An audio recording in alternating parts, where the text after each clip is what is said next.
Hello everybody, this is Fernando for the latest comic book versus video.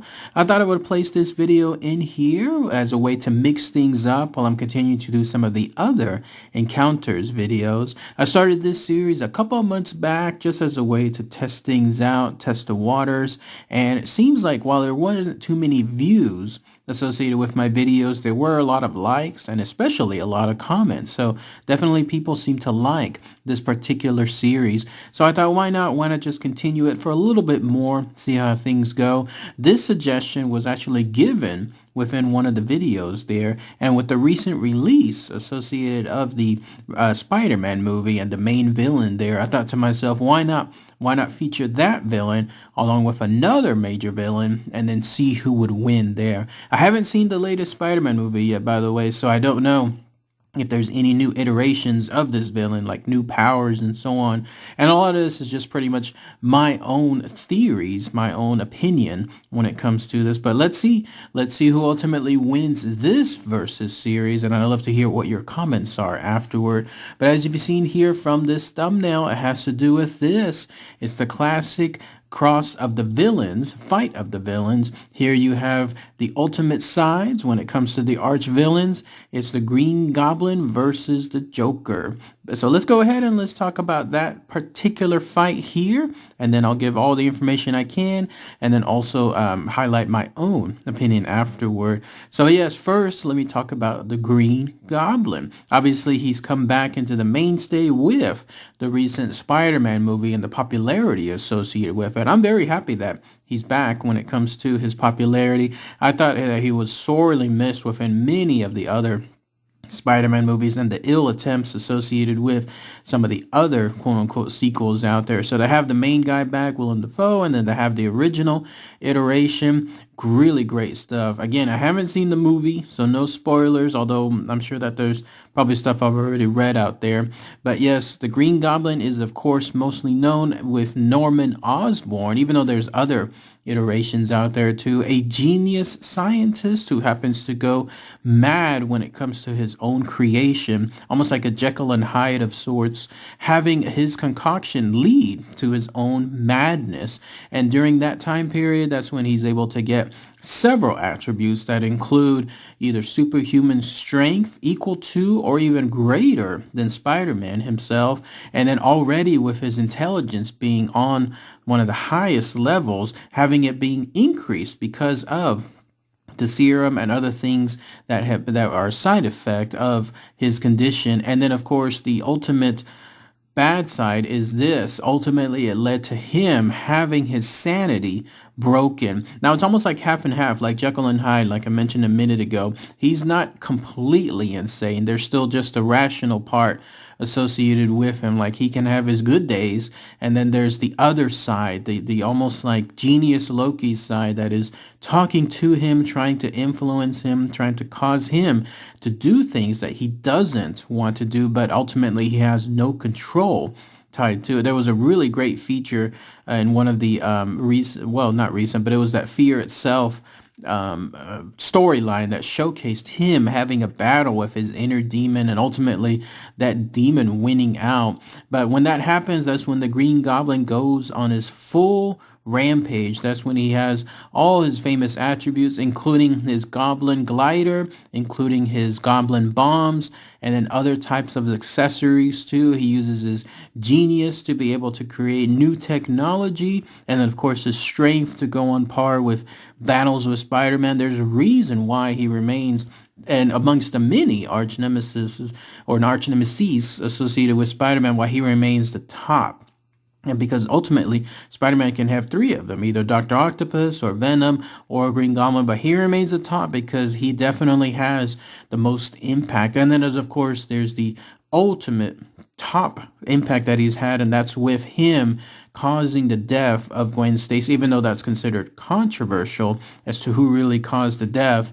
But yes, that's why he remains the top villain with Spider-Man. And then of course on the other side you have the Joker. You have him being the ultimate villain for Batman, one of the oldest villains within comic book history as well. One of the first ones that came out several years just right after Batman debuted, and then he's been pretty much the thorn on the side of Batman ever since. Here you have somebody that is just completely insane. In fact, in that very nice story that was called Arkham Asylum, one that came out a couple of years back, and it's always had a bunch of anniversary editions. Good book, by the way. I highly recommend it if you haven't had a chance to read it. But it highlights that Joker may actually be a different form of insanity, almost like a form of a super insanity, where every single day, maybe even multiple times a day, he has his own different lifestyle, his own different mindset that he's creating for himself. He's just completely gone, completely bonkers. Again, as I mentioned a minute ago, if the Green Goblin is almost like half Jekyll, half Hyde, this guy is just completely 100% non gone. Like, in other words, there's no way to bring him back wherever his mind went. But he has no strength, like no super strength, but his insanity definitely causes him to still be able to take unheard of levels of punishment. The movie The Dark Knight famously illustrated that when Batman was just hitting him multiple times, and he was telling him that all his strength can cause no pain, nothing along those lines, where he just can be beaten to a pulp but still feel no pain whatsoever. And then also there's the idea that he does have some tactical genius, maybe even some scientific genius as well. The fact that he can create so many of his items, like his famous tricks, like when it comes to his guns, and then also his accessories that he has on his clothes, even some of the inventions that he's had, such as the formulas that create other mini Jokers, and then the fish that get turned into Jokers as well.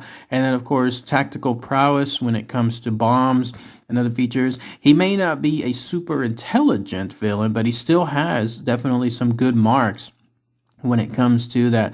But otherwise, what absolutely gives him an advantage amongst many other villains is the fact that he knows no evil. He absolutely will use anything and everything at any point whatsoever to just create the ultimate harm to everyone. It doesn't matter to him. As it was famously said in some of the DC storyline, he's the one that keeps villains up at night when it comes to how scared they are of him, by his reputation, by his mannerisms, everything associated with the Joker just being bad news. There's a reason why those that work with him or for him or even against him don't tend to live too long. And then interestingly enough, he has been the biggest thorn in Batman's life because of all the actions, the bad actions that he's taken against so many of Batman's loved ones. There's, of course, the famous Jason Todd storyline, Death in the Family, where he ended up causing the death of Robin. And then there was the crippling of Barbara Gordon within one of the other famous storylines, The Killing Joke. Then there was the death of Jim Gordon's wife during the cataclysm, the event that caused that great earthquake there in Gotham. During one of the issues, during the mayhem, he ended up killing Jim Gordon's wife. But an interesting note, it almost seemed like he was remorseful for a second, like he went too far at that point, but otherwise, no, he didn't really care afterwards about what happened. But yes, the ultimate villain, the ultimate evil, no care whatsoever, using every single moment of every life to just enjoy as much chaos as possible. That's essentially the Joker. So what happens when you mix these two together? Who ultimately wins? Who has a chance to ultimately win? It's interesting that there hasn't been this type of fight yet within the comic books. Not that I know of, even though there's been several mashups when it comes to DC and Marvel characters. I don't recall anything as far as the Green Goblin and the Joker fighting one another. Ultimately, though, I'm going to give this to the Green Goblin. I just got to give it to Gobby. And that's because he has just such a higher intelligence level, superhuman strength, technology as well, not to mention the same evilness associated with close, like to the Joker. Like, he can get pretty bad too, but at least when it comes to like that level, he can use it enough to win. Maybe not like too far when it comes to the Joker, but still maybe just enough to be able to win. And then that would give him the advantage, I think, when it comes to that. It would definitely be a very bloody, very drawn out battle. We're talking like large portions of whatever block or city they're in just absolutely being destroyed. So much mayhem, so much destruction.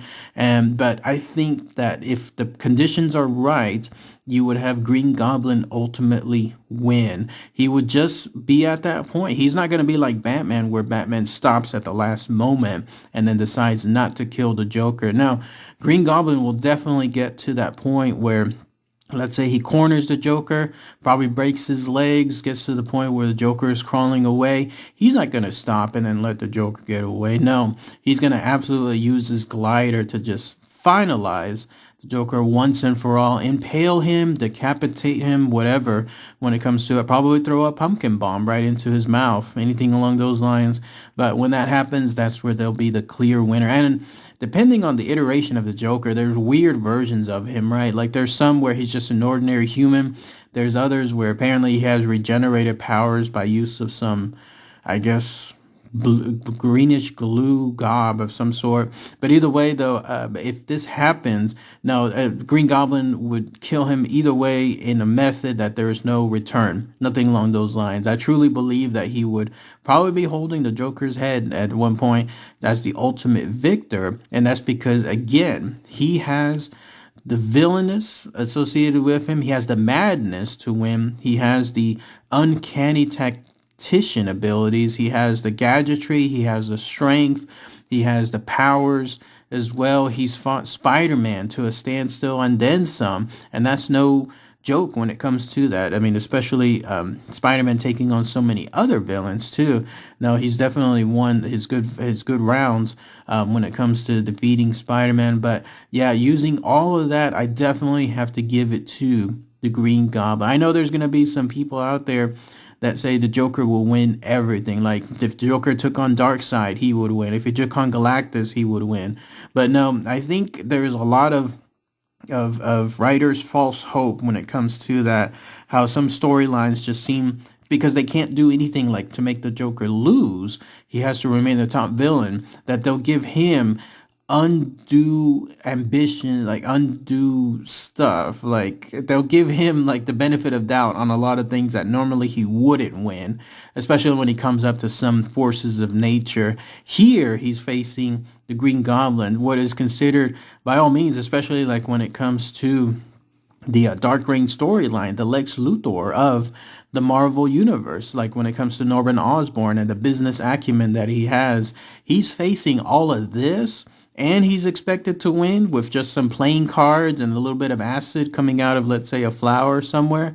No, I don't think so. I think that's gonna, not to mention the fact that if Green Goblin can't win by himself, he'll absolutely have so many quote unquote allies ready to partner with him. He can use his billions of dollars to hire the best of the best when it comes to the villains out there to take on and defeat the Joker all at once too. So again, and nobody would do that on the Joker's side because nobody wants to work with him because he'll just end up killing everybody anyways. So yeah, I think that's what's going to happen in this case. Ultimately, yes, the Green Goblin will win. But let me know what your thoughts are. Love to hear what your comments are as well. Am I right? Am I wrong? Am I dumb when it comes to this decision? Am I spot on? I'd love to hear what your comments are as well. All right, everybody. Thanks again as always. Take care.